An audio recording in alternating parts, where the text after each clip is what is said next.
ನಾಗಚೈತನ್ಯ ಮತ್ತು ಶೋಭಿತಾ ಧೂಳಿಪಾಲ ದಾಂಪತ್ಯ ಜೀವನಕ್ಕೆ ಕಾಲಿಟ್ಟಿದ್ದಾರೆ. ಡಿಸೆಂಬರ್ 4ರಂದು ಸಾಂಪ್ರದಾಯಿಕವಾಗಿ ಸಪ್ತಪದಿ ತುಳಿಯುವ ಮೂಲಕ ಜೀವನದ ಹೊಸ ಅಧ್ಯಾಯ ಪ್ರಾರಂಭಿಸಿದ್ದಾರೆ. ಮದುವೆಗೆ ಸಂಬಂಧಿಸಿದ ಫೋಟೋಗಳು ಸೋಷಿಯಲ್ ಮೀಡಿಯಾದಲ್ಲಿ ವೈರಲ್ ಆಗ್ತಿವೆ.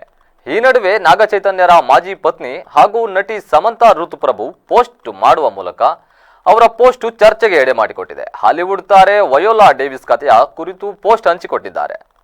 ವಿಡಿಯೋದಲ್ಲಿ ಪುಟ್ಟ ಬಾಲಕ ಹಾಗೂ ಬಾಲಕಿಯ ನಡುವೆ ಫೈಟ್ ನಡೆಯುತ್ತಿದೆ. ಆತ್ಮವಿಶ್ವಾಸದ ಮನೋಭಾವದಿಂದ ಹುಡುಗ ಜಗಳ ಆರಂಭಿಸಿ ನಂತರ ಹುಡುಗಿಯ ಎದುರು ಸೋತು ಅಳಲು ಆರಂಭಿಸುತ್ತಾನೆ.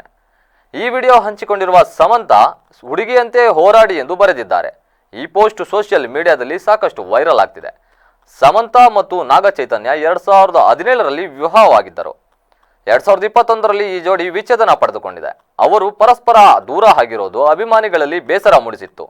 ಇದೀಗ ನಾಗಚೈತನ್ಯ ಶೋಭಿತಾ ಜೊತೆ ಸಪ್ತಪದಿ ತುಳಿದಿದ್ದಾರೆ.